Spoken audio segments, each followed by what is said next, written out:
Today I messed up by volunteering to drive my professor to the airport. Posted by you/viewwish311. So, I'm a political science major at my college, and honestly, it is a lot harder than I expected. I love my major so much and hope to pursue law one day, but this semester, in particular, has bogged me down. My international relations class is what's really kicking me. The professor loves to favor her students who are in the student club that she advises and actively dismisses anyone who is not a part of it and not interested in joining. This is reflected in my grades and those of other students. English is also not her first language, and although I will say that even with her thick accent, she speaks English just as well as a native-born citizen, she doesn't always pick up on comprehension, which has led to so many problems that I can't even begin to explain.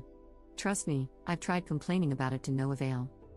Anyway, I found out that we would be having our final in 2 days when I was expecting it to be during the actual finals week, and she did not mention it before. I freaked out, thinking I was going to flunk because even though I know the material, I know she'll grade me poorly because she flat out doesn't like me.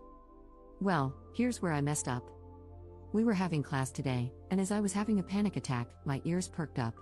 She asked if anyone could take her to the airport next Tuesday, and if they could, she would pay them $50. I looked around, waiting for someone to offer, but no one did. I sort of felt bad because, even though she has been downright rude to me, it makes me sad to think this is the first year she is spending without her husband, who died last semester. She was taken aback when I volunteered, but she gave me her phone number and address at the end of class. I told her, extremely confidently, that she didn't need to pay me $50 because it really wasn't that far to drive for me. She then gave me a weird look and told me that she absolutely had to pay me for gas, as we would be going through a lot of it. I replied that our city's airport wasn't that far and that it really wasn't any bother.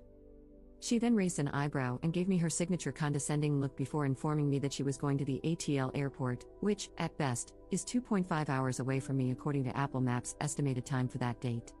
However, I've heard Atlanta traffic is horrible, so it's probably going to be 3 hours.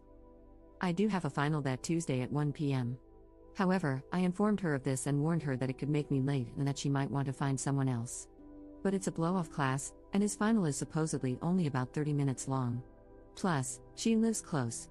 I also haven't factored in whether or not she is traveling internationally, which, judging by her painfully thick Italian accent, she probably is.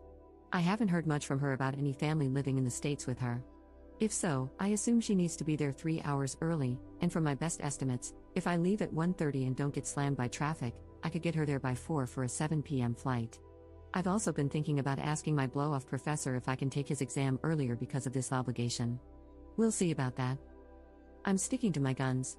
My boyfriend and friends said this was crazy of me to do, but I absolutely hate flaking on people, especially when she's my mom's age. Even if they're nothing alike, it still breaks my heart to think about my mom being alone with only a little dog for company, with no one to drive her to the airport and no second income to help pay for an Uber or another person to accompany her on her journey. I have a few things I need to do first, which include cleaning and scrubbing my car to get rid of any weed smell because it's been so cold outside, and unfortunately, my car has taken the brunt of my stress from this class.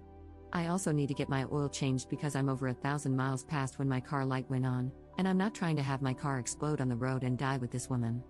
Lastly, I need to brainstorm some topics to talk about with her because I am determined to be best friends with her by the end of this since I will undoubtedly have more courses with her in the future. Sorry, I know that's a lot. I doubt anyone took the time to read all of this, but if you're giving advice or commentary, don't try to convince me to back out of this. I don't have a good enough reason not to do it, and I am not the kind of person to go back on my word. Update 1 month later. I don't know if anyone cares for an update, but since I had as many comments as I did upvotes, and the majority of those comments were screaming and begging me not to go through with this plan, I think you guys might like to hear that it was a success. Here are some answers to your questions. No one died.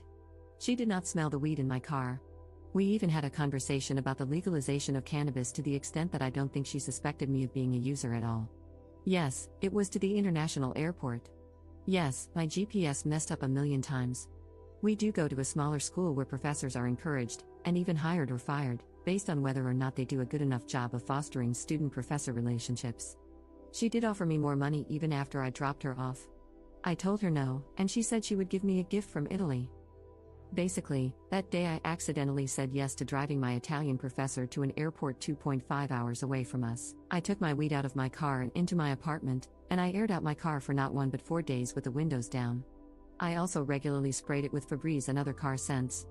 Then I took it to a car wash, and the guy there gave me a free premium wash because my card wasn't working for some reason. Shout out to Mark 1 Car Wash. I'm sorry I didn't have any cash to tip the dude because you're seriously a lifesaver. So I got to scrub the living hell out of my car and vacuum every last square inch, removing each little flake of ash and fallen bud. Then, that day, my laptop decided to die right when I needed to take my final, before I had to pick up my professor, so I was 15 minutes late and had an empty gas tank. She ended up paying for my gas, and her dog sat quietly in the back seat.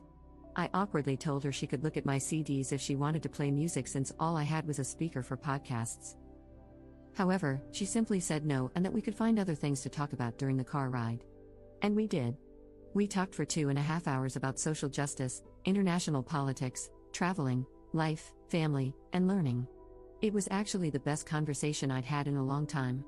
Although I did freak her out with my bad driving skills and forgot that there was a time change, so we arrived at 5 instead of 4 like I had planned. That meant we were not only stuck in work traffic but also an hour late to a busy airport, with her flight departing at 7. It was really refreshing to talk to someone who has gone through so much change. She grew up and studied in Italy before her late husband, who was then her boyfriend, convinced her to move to the States so he could teach at a prestigious university. Obviously, I'm not including real details. She has since bounced around the United States and the world, working with different international organizations and teaching at many good schools before making her way to mine. I have no idea why she stays at my school, and I asked her why she has stayed there since her husband passed away last year and all her family lives in Italy. She simply said that she loves her independence, that she loves change, and that when she feels there is another good opportunity, she'll move again. But for now, she has a lot of love and support where she is. She also said that love and support are key to change, even if you don't have a partner or someone to travel with or to, knowing that you have loved ones rooting for you, no matter where they are in the world, makes change so easy for her. Because the love never changes, even if the flight numbers do. She also told me I didn't need to live such a strict life plan. Some backstory: I was born in France, which makes it much easier to get citizenship there since the country recognizes that I have a stronger connection to it than someone who wasn't born there. I had always thought I would just do my undergrad, go to law school, and live near my parents and my boyfriend so I could be with them and take care of my family. When I told her my plan, she tried her best not to wrinkle her nose and told me that, although it was unsolicited advice, my connection to France, a strong country in the EU, was too good of an opportunity to pass up. After all, if I had French citizenship, I would be eligible to work, live, vote, and access services in any and all EU/EA countries. She told me that living near my family was fine and that she understood that well enough, but that I also have other family members to help take care of them. She said she doesn't want me to fall into what so many women do. I agreed with her when she said she has only ever heard women say they need to live near their parents or partner because someone has to be the caretaker, and that it's never meant opting out of opportunities or bigger horizons because they're worried about getting married or taking care of their parents. By the end of it, I felt like I had thought about things I had never given myself the room to consider because I didn't want to dream about things that wouldn't happen. But now I know they could happen, and I have more opportunities than most to live a crazy life. I'm glad I talked to someone who loves change so much because I was finally able to understand why someone could. Also, I officially signed up to take her film class next semester, hee hee.